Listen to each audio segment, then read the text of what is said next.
Hello and welcome to Unpreachy, a podcast of homilies and reflections from St. John Chrysostom Parish. Today, Father Brian Zumbrum reflects on John chapter 10, verses 11 to 18, the Gospel reading for Sunday, April 21st, 2024. So during my time in El Salvador, we were in a bus for a lot of hours traversing the countryside. And one of the things I've learned is when I'm in an enclosed space with teenagers for a prolonged amount of time, I need to look like I'm doing something vitally important. Otherwise, they will harass me the entire duration of said exposure. So I burned through 5 books over the course of the 9 days in the back of this bus. And one of them is from one of my favorite authors, Dr. Brene Brown. And the book was titled, I Thought It Was Just Me, But It Isn't. And it was as thought-provoking of any of her works. But there was one of the things in the book that I kept returning to again and again. She just kept laying out how society, through all these different mediums, is constantly communicating to us who we are supposed to be.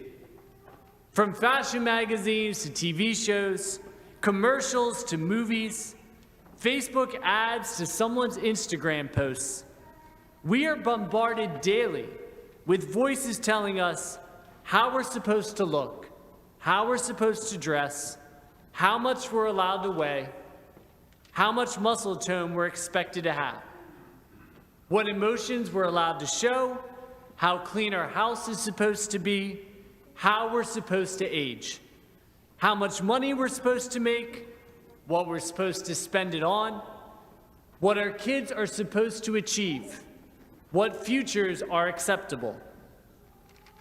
But what I've discovered, and Brene points this out again and again, is that all those voices from the outside so quickly begin to fuse into one voice on the inside, our internal critic that we cultivate over a lifetime. You all know the one that says things to ourselves we would never dare say to another person. The one that is laced with a biting sarcasm. The one that belittles and critiques and judges. The one that slaps labels on ourselves with frightening precision.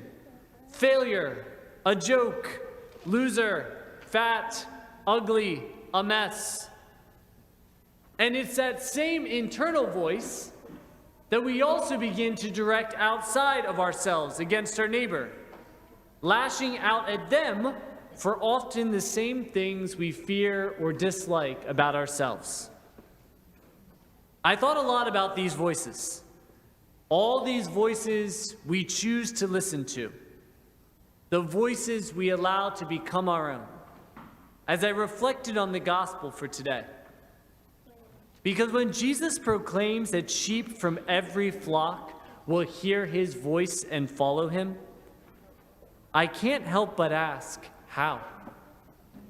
How can we possibly hear Christ's voice amidst all of these competing ones that are so much louder and have so many more advertising dollars behind them?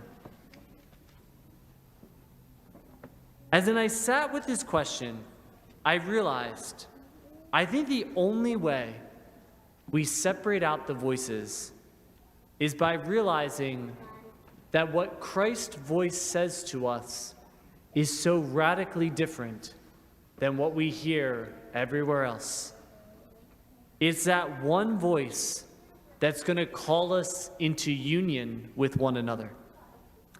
The voice that rejects the polarization and vilification, the voice that helps you delight in the other, that sees Christ everywhere he looks, in the lived experience of all those so different from us. It's going to be the voice in your life that proclaims peace, even in the midst of fear and violence and oppression. It's going to be the voice that heals, the voice that comforts, the voice that lifts up.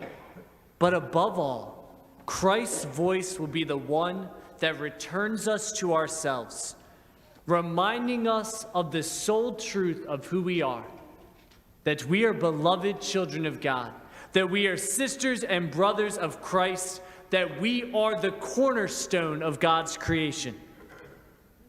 My friends, there are so many voices clamoring for our attention. And there are plenty of false shepherds willing to peddle messages of grievance and prejudice, of hate, fear, and shame.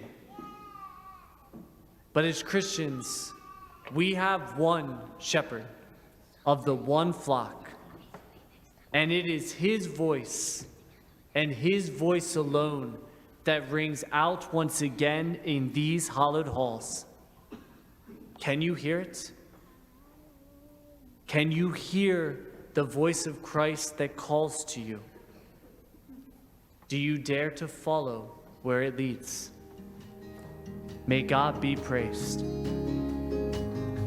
Unpreachy is a production of St. John Chrysostom Parish in Wallingford, Pennsylvania. Visit us at sjcparish.org. If you enjoyed this episode, please share it with a friend. This podcast was produced by Brendan Lorden with music by Skytoes on Upbeat. Thanks for listening. Be well.